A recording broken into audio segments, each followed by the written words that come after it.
So a little bit of story about how I came about to write a book called The Blueprint. Now, when you build something, let's say you're doing an add-on to your house or a deck or a pool or whatever, to get a city permit, you have to present down at the planning department. You have to show up with this big piece of paper, and what's that called? It's a blueprint, and it's usually done by contractor and or / engineer. So get by the planning department, okay? It has a lot of details, it has a lot of specifics, and it has to meet their criteria to get passed, all right? Well, let's say you wanted to build a circular pool, okay? And you hired an architect to draw up a blueprint for that to submit to the planning board of whatever city you lived in, okay? And so you said, I want it to look like this.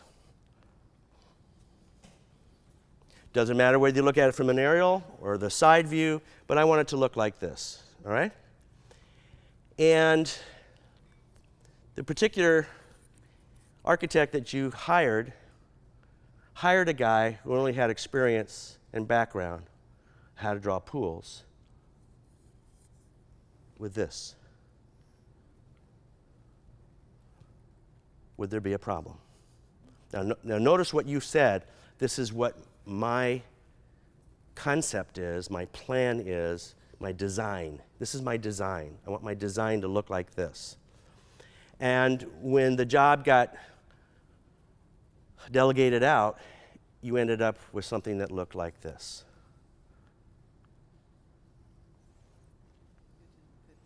Didn't fit the blueprint, and it didn't fit the design of the designer who was the architect, who wanted it a certain way. Okay? All right. Is it a fair statement to say God the Father is a builder? We call him the creator, but can you guys think of any verse, I'll give you one, about Ephesians 2:20, talking about construction of certain types of buildings, okay? So I don't know if you have your Bibles or your machines with you today, but let me just take you real quick. Did everyone get the handouts, by the way? I got 2 handouts there. Okay, this isn't in the handout yet, but I want you to flip over to, I think it's Ephesians 2:20.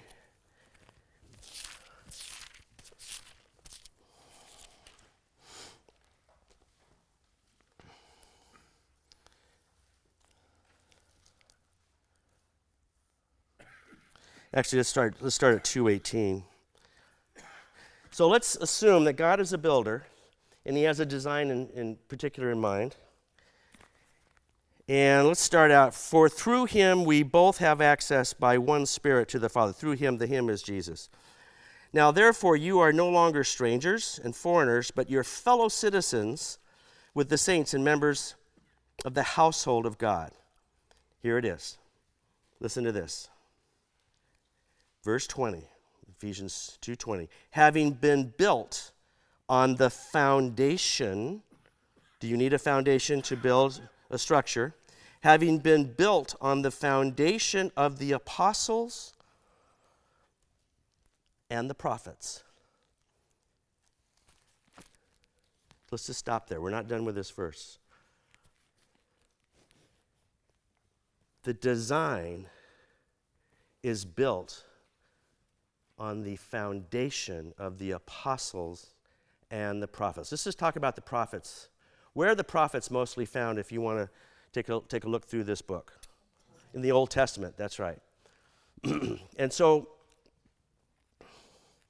the prophets, as you study the Old Testament, it's more than a history book. It's actually, the Old Testament is actually a series of roadmaps, more than one. More than one.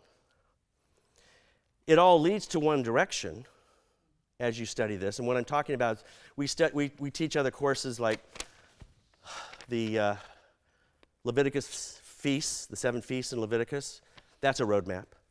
The 7 furnishings in the tabernacle of Moses. That's another roadmap. The 7 days of creation. It's a third roadmap.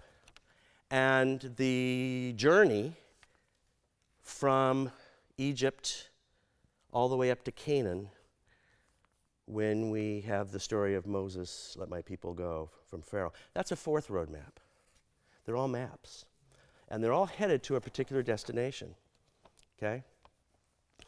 And I think, I'm not actually sure of this exact number, but it's very close. There's between 431 or 437 prophecies in the Old Testament about an individual named Yeshua HaMashiach, Jesus the Messiah. Now that's a lot of prophecies when you're building a foundation of a building. It's a lot. Because if you're wrong about just one, the whole foundation may get some cracks and start to crumble. But you know, when you teach a world religions class, it's always fun to say, okay, let's take this book, and you're comparing it to the Vedic writings of East Indians or Buddhism or whatever. You'll say, how many other world religions go out on a limb and take a risk to make predictions of hundreds of years and sometimes thousands of years in the future about particularities that can only come true when you've seen the fulfillment of what was prophesied? We're talking details here. Let me give you an example. Friday, the stock market fell close to 400 points. Today, it recouped much of that ground, right? All right. I want you guys to predict to everyone in this group, you'll each have your own prediction, what the stock market tomorrow is going to do. Now, if you thought, okay, well, I got a 50-50 chance because it's either going to go up or it's going to go down, probably won't stay the same. That's pretty small odds on that. But then there's a caveat, and I have to add an addition. Oh, I forgot this part. By the way, I want you to predict, if you are thinking it's going to go up, I want a number. By how much? And the same thing if you predict if it's going down. I want a number. By how much? We're only talking one day, folks. That's a 24-hour period. These individuals that we're talking about must have been hearing from somebody that was a whole lot bigger than a human being. And he must know what he's doing when he sets about to begin to build something. And he doesn't want changes. He doesn't want deviations. He doesn't want detours from his original blueprint design. He doesn't. He's smarter than we are. It came as a shock to me. I'm going, really? God's smarter than me? How can it be? You know? I'm so educated. And I brag about all my credentials and what's God say about the wisdom of man? Yeah. It's foolish. So, where am I going with this?